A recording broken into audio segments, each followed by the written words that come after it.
real relationships. My name is Sophie Personne, and I am a relationship expert, international speaker, and best-selling author of the book, The Other Half. I decided to start this podcast because, in my opinion, relationships are currently not being portrayed as what they really are. Whether you're watching TV, the news, social media, the perception given to people is wrong. And my aim is to talk about what happens in the real world, talk about real stories, and listen to what real people think, do, and go through, as opposed to creating expectations that are warped and of something that doesn't exist. I may not agree with everything that is said by my guests, but it is their chance to express their opinion and their story. Now, relationships are not just relationships of a romantic nature or with friends and family. It's also in the workplace or in the business environment. So today we have Benjamin Dennehy. Hi. Hello, Sophie. Thank you for having me on the show. Hi, well, thank you for being my guest. So can you tell us more about yourself, please? Okay, so I'm widely known as the UK's most hated sales trainer.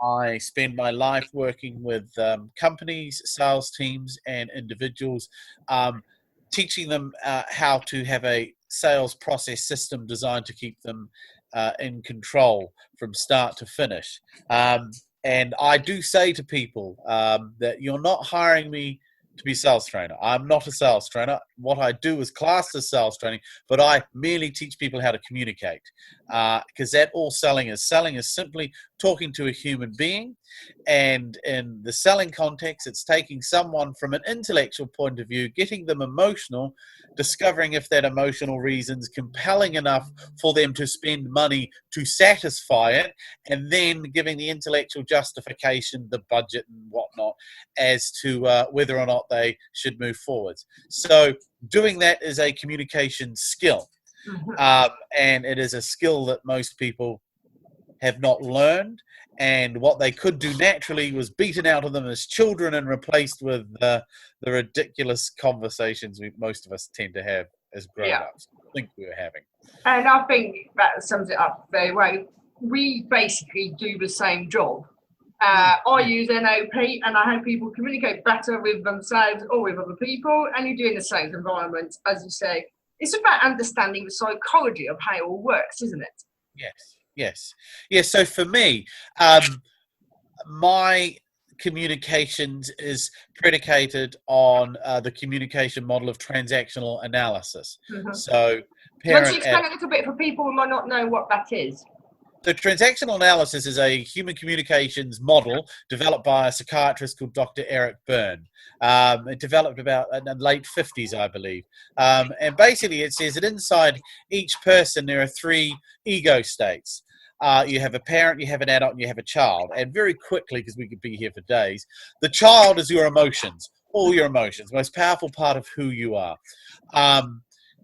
So they're set by the age of 5. By the age of 5, you have pretty much experienced every range of emotion, and that feeling is now set, and it will not change. Then you have the adult. The adult is the Mr. Spock part of your personality. It is the computer bit of your brain. It's the brain. It's a bit of the brain that's probably listening to this podcast right now, and it's the only part of your brain that learns new things. And it's unemotional, and it's logical and rational, and it assesses. And then finally you have the parent, and the parent is divided, the child's divided, but we won't go into it. The parent is divided into critical and nurturing, and this is the part of your personality that determines all your how-tos, your how-nots, your values, your beliefs, and all the things that you do almost subconsciously. And it filters information. So it comes into the adult, and then the parent filters it. So if I say something you don't like, you suddenly have this feeling of, oh, I don't like that. And that's because your parent has challenged it, and then the feeling associated with that is whatever. So I could go on, but that's basically in a nutshell. It's just some people might not know what that is, and just so that they kind of understand the basis of it, sort of thing. So how do you use that then to teach people how to get the outcome that they want, in fact? Right. Well, for me, selling is the art, as we said, of moving someone from intellect to emotion, which means when you first meet a prospect, they're often coming from their critical parent position. So whenever someone's asking you questions and you don't actually have a choice of answering, that's their critical parent. And critical parents tend to talk to children.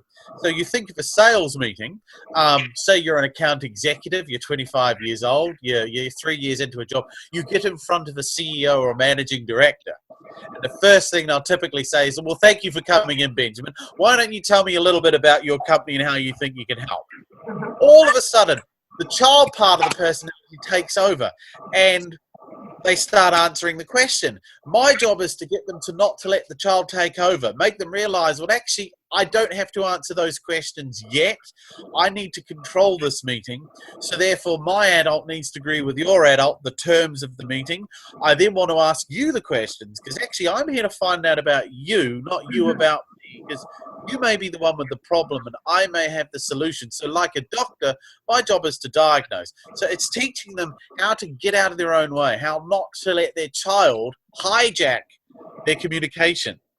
And a 10-year-old kid can't sell to a CEO.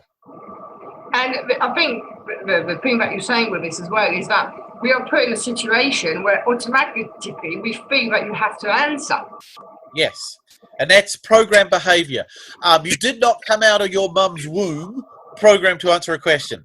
That was drilled into you from the moment you could start looking at things. Because think about it, go back to childhood. You're sitting on your mum or your dad or your grandparents' knees and they're reading a book and they're saying, what's that? What's that? What color's that? Oh, what's he doing? And you're expected to answer. And if you get it right, you're rewarded and praised and congratulated. And so throughout your whole life, up until you become a teenager when you decide to rebel, you are programmed that you must answer a question. Anyone older, anyone in authority asks you a question, you must answer. So by the time you're spat out of the school system and you're in your 20s, you now don't realize it, but you will answer a question without even thinking about it. And I point this out, last thing on there, I point this out because this desire and need is so compelling, even the law protects you from yourself. What is the first thing the police will ever tell you if you're arrested? You do not have to answer our questions when asked, because even the law knows you are that programmed. Yeah. You will confess and answer under pressure. So learning how not to answer a question is powerful. I'm not saying you're not ever going to give them the answer. What I'm saying is you do not compulsively and habitually just say, oh, certainly, sir. Let me tell you a little bit about it. So that's why it's so powerful tool in communication and in any area of life. And I think the other thing as well that's interesting is I was taught years ago by a previous boss back in the day that people do not like silence, what you used to call the pregnant pause. And if you stop talking, people will feel the need to feel the silence. Otherwise, Yes. they'll be really uncomfortable. Yes. The average salesperson can wait 0.3 of a second before they have to fill a void. They are shockers for it. And teaching them that if you don't know the answer to a question, you shouldn't be answering anyway. But even if you don't know it, using my technique, you'd pause and you'd go silent and you'd maybe scratch your head and you'd then say, you know what, that is a really, really good question. I'm going to be honest with you. I'm not really sure how to answer it. So can I ask you a question? What are you hoping I'm going to say? They'll probably give you the answer. Yeah, and you've completely turned it around, in control of a meeting and you're leading. Exactly. It's what you got to remember in any communication situation is you should be on equal stature, parity. The CEO of BP is not better than me. He may have a bigger house and a bigger car, but he's still a human being. He still has the same feelings. He still gets up, looks in the mirror and thinks I could probably lose a bit of weight and I'm graying a bit, and he goes and relieves himself. Other than a more expensive suit, there's probably little between us. So understanding that when I'm talking to someone, I am their equal and I have as much right to be there and to ask questions as much as I have the right not to answer a question. Very important parity, both in sales and in any relationship, particularly a marriage or a friendship or any, other than maybe prison and prisoner. Yeah. Why do you think that is, though, that people struggle to build relationships in a work or a business environment? Because, if we take the self-employed world of networking, although there's a lot of business development people, sales people that would attend these meetings, Yeah. but it is somewhere where people go, for people who don't know, you rock up for either breakfast, lunch, dinner, you pay your money, you say what you do, you dish your card out, and you can guarantee that a load of people are not going to follow up. So they've spent time out of their day, they've spent money, and the idea is to build connections and relationships, and then nothing happens. What do you think that is? Well, the problem with networking is a form of prospecting, and most salespeople don't want to prospect the most effective way, which is also the most difficult, which is picking up the phone and directly calling people that you know you could work with. So they choose the easy option, and going to a breakfast meeting where you get to hang out for 2 hours and be very social, they get to tick the little box as being productive, but really they're not. Their other big problem is they go into more of a marketing perspective than a sales perspective. And marketing is all about scream about who you are, scream about your product. And they fail to realize that human communication is more about being interested than interesting. So when I'm at a networking event, I know that whenever someone comes up to me and says, "So what is it that you do?" The only reason they're asking me that is because it's impolite to just walk up to me and talk about themselves. So they have to pretend they care. So I always reverse it and say, look, if I tell you, your eyes are going to glaze over. Why don't you tell me what you do? And they start talking. And I will then just ask them questions that, for me, help me understand them and get a better picture of them. And then I can assess, is this somebody from a purely business perspective, someone I could talk further to? I can also gauge, is this someone on a personal level I actually quite like and wouldn't mind spending more time with, regardless of whether or not I work with them? Or is this someone that perhaps I should steer clear of because they're going to bring nothing into my life other than maybe negativity? So I'm there never to sell. I'm there to learn and understand. And I know everybody says that, and everyone in sales says that, but all you got to do is watch them. Judge a person by their actions and behavior, not by what they say they believe, because you cannot act or behave in a manner inconsistent with your beliefs. So behavior is more indicative of values than anything else. And what about, my background is in the corporate world, and sometimes it's extremely difficult in a normal work environment to either voice your opinions or to get anywhere sometimes and just get on with people. What do you think that is? Again, it can vary, but a lot of companies don't allow a culture where people are allowed to make mistakes. So if you're not allowed to make a mistake, you create a culture of fear. And if you can't make mistakes, blame, avoidance, and procrastination take over. So an environment where failure is frowned upon or mistakes are frowned upon, you're less likely to have a free flow of communication.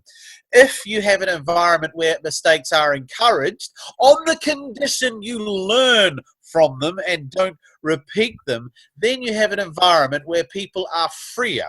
So think about entrepreneurs, think about people that set up a business. They have to take risk and they have to be willing to fail in order to make it work. People that set up a business but don't want to fail actually end up failing because they're too scared to take risks. So in a culture that doesn't permit structured failure, structured mistake is one which breaks down communication. And if you feel that you're going to be jumped on or snapped at or put down when you offer an opinion because you'll be seen as stupid or whatnot, then obviously communication ceases. So learning how to deal with that is important. I'll say one thing. I use a very simple technique. If I know I'm about to ask a question that I know could upset somebody, I get their permission. So I simply say, Sophie, I need to ask you a question now, but I'm terribly scared that if I do, you're going to jump across the table and punch me in the face. So how do I do it? And you give me permission. Now I can pretty much say whatever I like, within reason. You know, that permission in any environment, whether it's sales, whether it's in a romantic relationship, marriage, whatever you want to call it, in an argument, if you ask for permission, the brain will get that, even if, as you say, maybe the conscious side of it is, oh, well, I don't want to give him permission, but I kind of don't have a choice. Your brain will allow that conversation to take place anyway. Yes, because what you're doing is you're coming from the nurturing parent and the adult part of your brain, and you're directing it to their adult, the logic and the reason. I'm going to ask you a question now that may upset you. How do I do that? That is a very logical statement. So the adult bit of the brain picks it up. And that's the thing with communication. Communication is never what is intended, it's how it's received. Every argument you've probably ever had or been involved in, particularly with a loved one, you hear the words either from yourself or the other side say, that's not what I meant. Yeah. Well, guess what? If that's not what you meant, you failed to effectively communicate it so that it was received in the manner with which it was intended. So understanding not what do I mean, but how would this be received by the other person is a more important question than what do I want to convey. And that is why most communication screws up. And it's not just the words, it can be the tone, the cadence, the speed, sweetheart, what's the time? As opposed to what's the time? Completely different. So communication is complex in one way, but also very simple in another. How is this going to be received? And if it is received the way in which I think it is, how would I respond? And is that what I want? Again, there's an element of intrigue as well, because the brain, or human beings, cats, animals, whoever, they want to know. So if you're saying to me, I want to ask you a question that might upset you, all of a sudden you're like, oh my god, well, what could you possibly say that could upset me? Or I can't work that one out. I need to say yes, otherwise I'm never going to find out. And there's that element of wanting to know. And they give it, and because of the curiosity of their child, because rather than going in and punching their child, you're actually getting the child to be interested. The child's going to the parent saying, oh, I want this. And the parent says to the adult, can he have this? And the adult said, well, actually, it's a perfectly reasonable structure. So everyone gets satisfied internally, the adult, the parent, and the child, and the communication flows freely. But if you don't get permission and you go straight in and you attack the kid gets upset, goes running to mum, and mum leaps in to defend and says, how dare you? They're now having a go at your child. Your child gets upset or outraged or shocked that you took the view that you have and goes running to his mum, and his mum says, what do you mean? That's not what I meant. And now you've got this child-parent dynamic, and it's an argument you can't win. So Bruce Lee had a very, very famous quote. Someone said to him, what's the best way to avoid a punch? And he said, be somewhere else. Yeah. That's the art of communication. If you don't want to get punched, don't get in the ring. Yeah. And that's what happens in communication. You say something, it's picked up by the child instead of the adult, and all hell breaks loose. Yeah, completely. And to you, what is a healthy business relationship? Say that again. What is a healthy business relationship? Healthy. Yeah. One where there are boundaries and expectations, so both sides know exactly what they're getting. So in a business relationship, what people have got to realize, because they're giving you money, they don't own you. Yeah? They do not own. You are giving me money in exchange for knowledge, skills, and expertise. That is it. This is not a passing of title. So setting clear expectations and boundaries. Commitment. Making people agree to what they commit. So getting people, if they say they're going to do something by X, you agree that what will happen if they don't, how are they held accountable? Healthy, honest, kind truth. You have to be allowed to speak the truth in kindness. So, and that again comes down to the getting permission before you upset them and say, look, I say to people, you're not hiring me to be your friend. You're not hiring me for hugs and cuddles. You're hiring me to get you from A to B. And to do that, we're going to have to agree to behave and act a certain way. And if you don't, what do I do? And if I don't do what I say I'm going to do, what are you going to do? So clear expectations, clear boundaries, understanding that you are allowed to challenge. But the key to selling, I believe, is 3 words: nurture, nurture, nurture. And it's pretty much the same in a relationship. Nurture, I was nurture, actually nurture. just about to say, what you've described here, it could be the definition of a marriage or a successful marriage. Yes. And I think that sometimes there's so many couples that if they get together, it's all very nice and lovely. They start seeing each other, it gets a bit more serious, blah, blah, blah. But at no point do they set grand rules as to, just so you know, this is what offends me, this is what I don't like, this is what I don't find acceptable, this is what I like, this is what I find acceptable. And then, 3-4 years down the line, they're like, you've changed, or you do this, and I don't like it. But they've also never had that conversation themselves anyway. Yeah. Well, again, it goes back to, again, like a marriage, any business relationship, it's got to be one of parity and equality. Both partners are just as equal and as valid. They may disagree, and within structure and controls, that's absolutely fine. And you agree up front that we are allowed to disagree. Mm-hmm. You don't have to want to go to the cinema, but one may capitulate, or you may both agree not to go. But you don't get into a fight over it. And it's the same with a business relationship. So equality of stature is very important.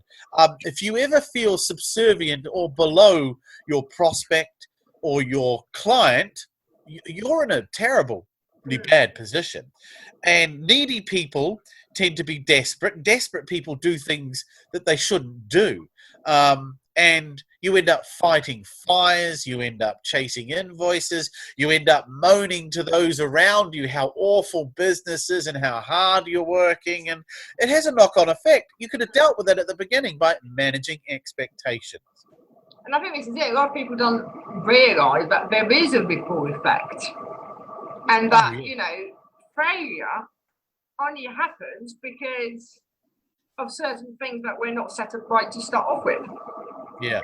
Well, a fish rots from their head down. So again, in a sales context, when I meet with an MD and he says, my guys need to sell more, I'll say, okay, well, why do you think they're not selling more? Well, I don't think they're prospecting enough. Okay, why aren't they prospecting? Well, they blame the data, they blame this, they blame that. Okay, and how long has this been going on? Well, this has been going on for about 6 months. Okay, so as the managing director, in the past 6 months, what have you done to address that? Well, I've done this, I've done that. Has that worked? No. So do you accept or believe that their excuses are valid? Do you believe them when they say the data's wrong? No. So why do you put up with it? Yeah. You know whose fault this is ultimately? I suppose it's mine. Yes, because you get what you tolerate. Yeah. And I think, like you, when I first met you, what you used to say at the time, that people don't like confrontation, so they rely. And when you walk into a shop and you're asked by the sales assistant, do you need any help? Most people just say no, just because they don't want to be bothered. Exactly. When I work with retailers, the first thing I teach the people is never ask someone, can I help you? Because the answer will invariably be no. Yeah. It's better to go in with a softer statement saying, oh, hello, thank you for coming to Curry's. Can I ask you a question? Is this your first time here? To which they comfortably say yes or no. If it's yes, you go, well, look, welcome back. There's obviously a reason you came in today. Do you mind sharing with me what that is? And again, the language is soft. It's not pushing. It's not imposing. And they can either say, I'd love to, or they'd say, I'd rather not. I just want to browse. In that case, happy to, sir. But don't go in like a sledgehammer and go straight after the kid. Can I help you? Yeah. No. Exactly. Or in the same way as you were also saying back in the day, you go and visit an MD, a CEO of some description. They're not necessarily interested by your stuff. And then therefore they will lie to you by saying that actually you've got to be checked over by whoever. Yeah. And again, it's because you've not given them permission or asked for permission before. Exactly. I mean, I make it clear. One of the rules that I teach people is before any sales interaction, be it on the phone or in a meeting, if someone phones me up out of the blue or I cold call someone or I go on a meeting, the first thing I agree is I go, look, we need to agree a couple of things before we start. First of all, at any point, if you don't feel comfortable with me, it's okay for you to give me a no today. Would you be comfortable telling me no? And they all say, well, of course. No, if I don't think you can help, yes. Fine. I'm going to have to ask you a lot of questions to understand your business, and they can be tough, they can be challenging, and they can be uncomfortable. Is that okay? And they all say yes. I then say, and based on your answers, if I can't help you, I'm going to give you a no. Would you be upset if I told you I can't help? They all say no. And then the final bit is fine. Last thing then, if we get to the end of this meeting and neither of us said no to each other, can we set aside a few minutes to figure out a clear next step of how we move forwards, of who would do what by when? And they have to say yes at this point because they've just agreed what no looks like. And on a TA level, on a transactional analysis level, I've had a conversation with their adult, the computer. Yeah. And the computer's given me permission to go after the kid.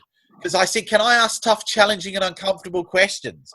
And the computer has said yes. So when I do ask those questions, they don't get upset. And if they do get upset, I remind them of what they agreed. And the adult bit of the brain kicks back in and says, I'm so sorry, you're right. We did agree you could ask me those questions. Carry on. So without realizing it, I am framing the conversation in a TA structure so that the adult, the parent, and the child are fully versed on what's going to happen and they're comfortable with it. Yeah. It's so simple to do.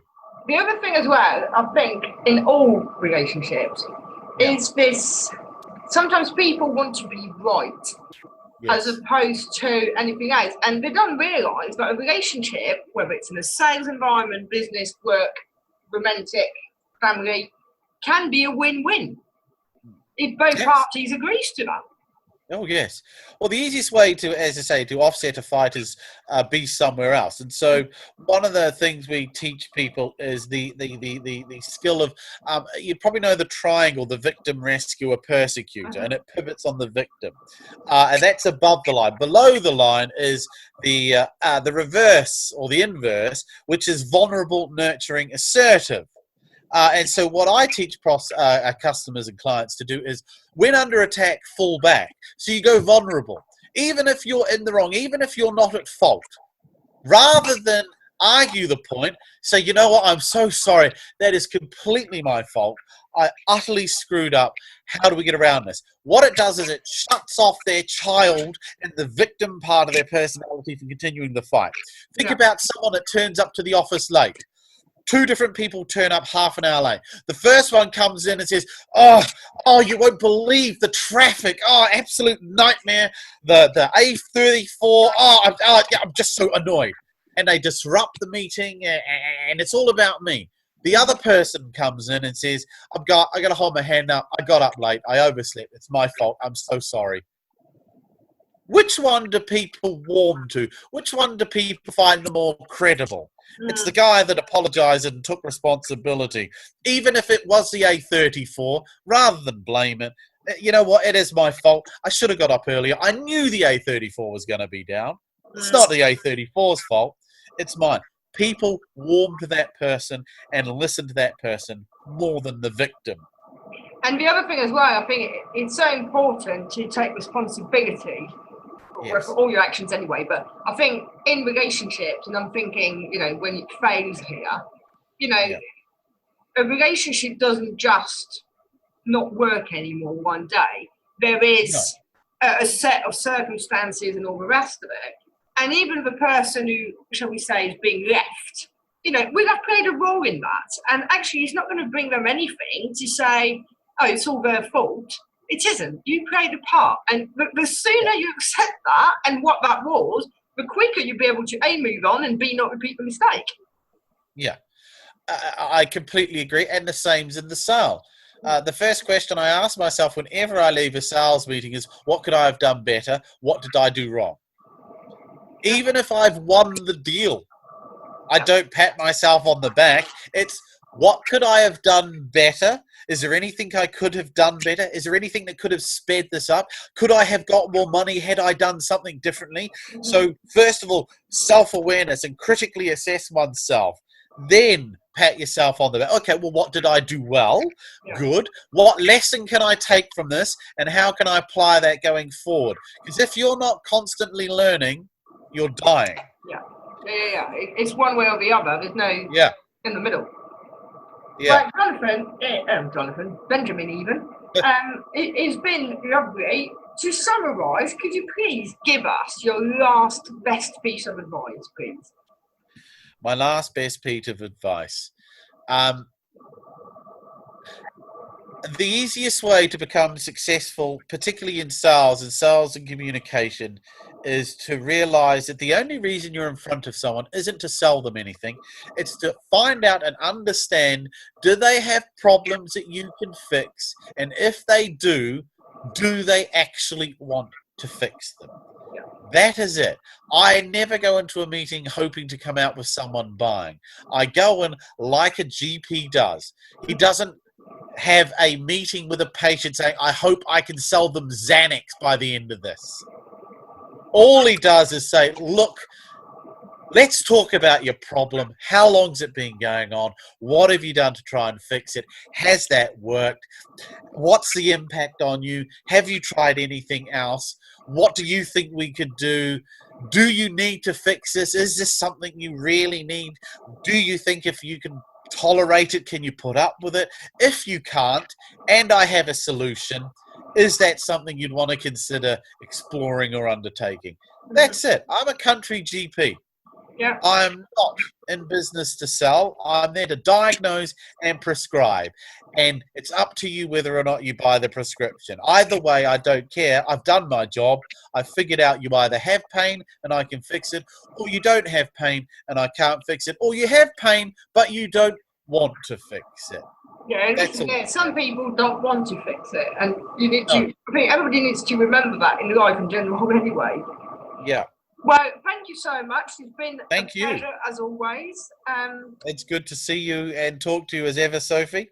Thank you. So if you've enjoyed the show, then please subscribe and give us a review. But more importantly, come back for the next episode. Thank you.